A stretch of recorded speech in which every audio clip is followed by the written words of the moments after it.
നമുക്ക് എല്ലും കപ്പയും ആയാലോ? ഏഷ്യാഡ് എന്നാണ് കേട്ടോ നമ്മുടെ ഇവിടെയൊക്കെ പറയുന്നത്. ആദ്യം എല്ല് വേവിക്കാം. അതിനായി ഒരു ചീനച്ചട്ടി അടുപ്പത്ത് വെച്ച് ചൂടായതിനു ശേഷം വെളിച്ചെണ്ണ ഒഴിക്കുക. വെളിച്ചെണ്ണ ഓപ്ഷണൽ ആണ് കേട്ടോ. അതിലേക്ക് 2 ടീസ്പൂൺ മുളക് പൊടി, 2 ടീസ്പൂൺ മല്ലിപ്പൊടി, ആവശ്യത്തിന് മഞ്ഞൾപ്പൊടി, കാശ്മീരി മുളക് പൊടി, കുരുമുളക് പൊടി എന്നിവ ചേർത്ത് ചൂടാക്കുക. ചൂടാക്കിയ പൊടികളെല്ലാം എല്ലിൽ ചേർത്ത് മിക്സ് ചെയ്യുക. കൂടെ ആവശ്യത്തിന് ഉപ്പ്, ചതച്ച് വെച്ചിരിക്കുന്ന വെളുത്തുള്ളി, ഇഞ്ചി, കറിവേപ്പില എന്നിവ ചേർത്ത് മൂടി വയ്ക്കാം.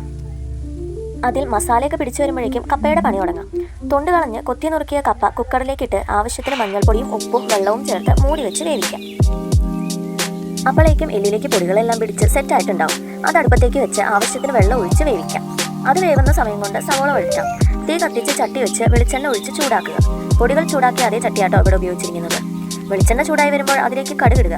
കടുക് നന്നായി പൊട്ടിയതിന് ശേഷം അരിഞ്ഞു വെച്ചിരിക്കുന്ന സവോള ഇട്ട് ഉപ്പ് ചേർത്ത് വഴറ്റാം. കുറച്ച് കഴിയുമ്പോൾ സവോളയൊക്കെ ഒന്ന് വാടി ചെറിയ ബ്രൗൺ നിറത്തിലാകും. അപ്പോൾ അതിലേക്ക് ചതച്ചു വെച്ചിരിക്കുന്ന വെളുത്തുള്ളിയും ഇഞ്ചിയും ചേർത്ത് മിക്സ് ചെയ്യാം. കൂടെ കളറിന് ആവശ്യമായിട്ടുള്ള കാശ്മീരി മുളക് പൊടിയും 2 ടീസ്പൂൺ മീറ്റ് മസാലയും ചേർത്ത് പച്ചമണം മാറുന്നത് വരെ വഴറ്റാം. വഴണ്ട പാകമായ സവോള തിളച്ചുകൊണ്ടിരിക്കുന്ന എല്ലിലേക്ക് ചേർത്ത് നന്നായി മിക്സ് ചെയ്യുക. എല്ലുകറി ഓൾമോസ്റ്റ് ഇവിടെ കംപ്ലീറ്റ് ആയിട്ടുണ്ട്. ഇതുണ്ടാക്കുന്നതിനായി കൂടുതൽ ഉപയോഗിക്കുന്നത് ബീഫിൻ്റെ എല്ലാണെങ്കിലും ചിലയിടങ്ങളിൽ പന്നിയുടെ എല്ലാം ഉപയോഗിക്കാറുണ്ട് കേട്ടോ. നമ്മളിവിടെ ഉപയോഗിച്ചിരിക്കുന്നത് ബീഫിൻ്റെ എല്ലാണ്. ഇനി കുറച്ച് നേരം കൂടി മൂടി വെച്ച് വേവിക്കാം. കപ്പ മിക്സ് ചെയ്യാനുള്ളത് കൊണ്ട് വെള്ളം മുഴുവനായും വറ്റാതെ ശ്രദ്ധിക്കണമെന്ന് മാത്രം. കപ്പ വെന്തുടയുന്നതാണ് കേട്ടോ പാകം. കുക്കറിൽ വെച്ച് വേവിച്ച കപ്പയുടെ വിസിലൊക്കെ പോയതിനു ശേഷം എല്ലിൻ്റെ കൂടെ മിക്സ് ചെയ്യാം. മിക്സ് ചെയ്യുമ്പോൾ നന്നായി ഉടച്ച് മിക്സ് ചെയ്യാം.